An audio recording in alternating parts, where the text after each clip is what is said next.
Okay, so when dealing with all keys or situation, we don't have a working key, or if this key's got water damage, so it doesn't start the car, it doesn't matter if the buttons are broken, as long as it starts the car, we can't get the password, which means by all BD is completely useless, so we don't need this. This is coming out. What we are going to need to do is do the EEPROM. Now, as you know, there's 5 steps to EEPROM, which are listed here. We remove the module, this. We read the data from it. We then prepare the key file, so we pull the key files from the EEPROM. We then write the key, and then we put the module back in. So the steps are very similar to the steps before, apart from we don't need to do password calculation. We skip that because we don't have a working key. So it's technically just these 3 steps. So you'll get used to it very quickly. All right. So this is what we're going to do. I'm going to take the phone off you and you're going to practice. But when you get this car, this has got to come out. And if it's a van, it comes forward. If it's a car, it comes down and out, either from underneath the pedals or down through the side panel. So you need to get your fingers behind it. Do not unscrew that without getting your fingers behind. Because if you do, and that drops, you can't get it back into position. I do it, I can guarantee it because I did it. But you've got to get your fingers behind it. So okay, so I'm gonna video now you opening this so you remember more. And what you're gonna need is this tool, and then you're gonna need that as well to undo the screws afterwards. Okay? To the way. Huh? That's it. So once you get your finger out, unscrew it, lefty loosey. That's it. Get them gym muscles going. That's it, keep going, and it'll unscrew. Once you get it moving, you can unscrew your hand. No. There we go. Boom. That comes off. Fantastic. And there's a black clip here that just pushes out. So push it to one side, it'll come out. So push forward or backwards. That's it, comes out now. Fantastic. And then there's it just pulls out, yeah. Just give it a wiggle. Screw straight at the front.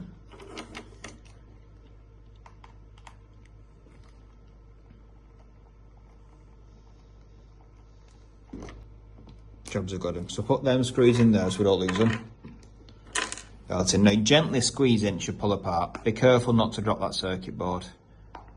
Alright, sometimes they'll be a bit of pain. This one's come away quite nice. So that's it, take it apart and carefully lay the circuit board down your paper.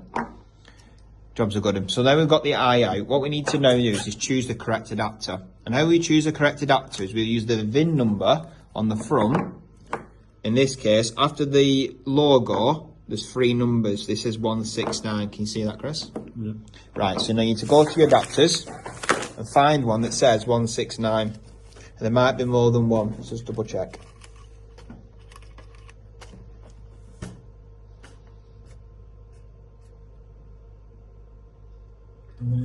Yep, that's one. Is there any others? Okay, fantastic. So there's only one adapter we need. Brilliant. We then also need this out the bag.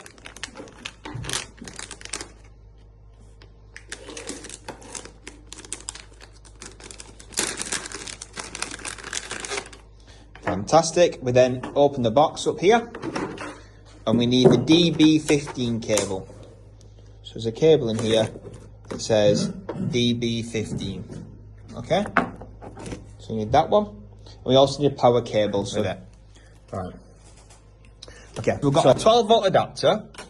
We've got the EIS into the relative adapter, pushing down tight, but make sure it's not bent or cracking. That then goes into the circuit board. The circuit board then goes into the DB15 cable and goes to that. We're now at the point where we're clicking read EEPROM. Read EEPROM. Okay, and then click start. It might come up saying cracked. If that's the case, it means these are not adapted right. So press OK. So it's failed. It says cracked. Now that's because you've not got your power supply in, I reckon. Alright, but let's also double check everything's connected. So that's in flat, that's in there, that's in there, that's in there. Let's try again. Sometimes it's the connection here.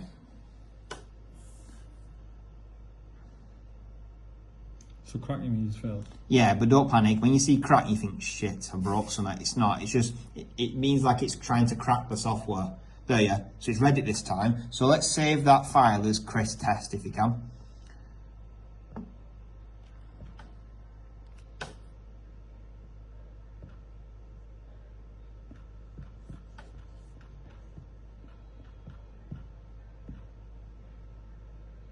Brilliant. So save that.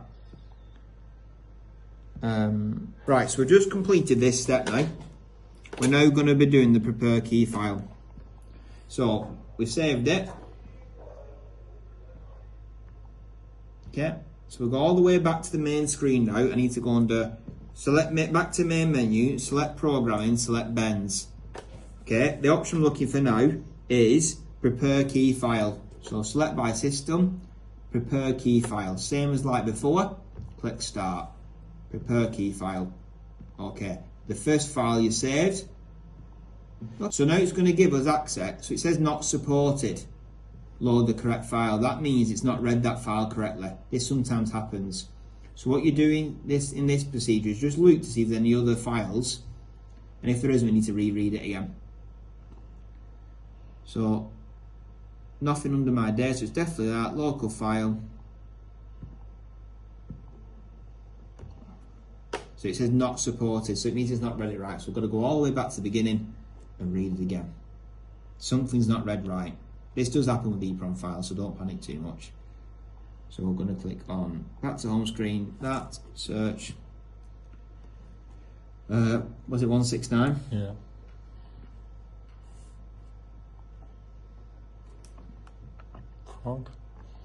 Prog, adapter. Let's make sure everything's in right. Click read. I think there's one thing you clicked on that might cause the problem. You tick one of them boxes. Instead of just saving it. So don't click that box, just click save. Okay. And it saves it automatically. Right. Oh, okay. So we'll go back in more programming. Bends. It's good that we see these problems because it stops you from doing on site. Prepare key file. Start. It's the one I want now, this top one. It's load it now. So there's that button you clicked, which is great. So it shows me all the key data. So key slot 1's used, key slot 2's used, the rest are all free. Click save. That's our password we would take a picture of. And which option do I choose? 51. That's the one. So what I'm doing now is preparing the key file now. So it's saving. It's going to save every key file 1 to 8. And then we get to choose them of which 1 to 8 we want.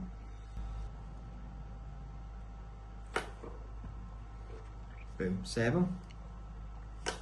That's it, press OK. Boom, saving all in files now, 1 to 8. What do you do on a stolen situation? Stolen key, you can switch. You don't delete them. What you do is you class as disable them, because if you delete keys in a BMW or a Mercedes, it can cause problems with the module. So you have an option called disabling. You just disable it, which means basically they come with the key, it won't work.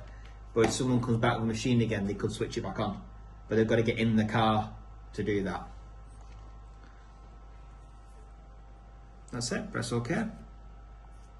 That's it, brilliant. So we've now, we're on our last step now, read write key. So put our new key in the hole. Okay, exhaust key inside the top there. Click read write key. Choose read write key with IR. Start. Write key. Press OK. Now it might fail if this key's already been used. But which key slot would I choose? 8. Yeah, because it's not been used. Brilliant. Open. Go. Let's see if it writes it. Yeah, so it's not been used, that key. Done. That's it. So that key will then start the car.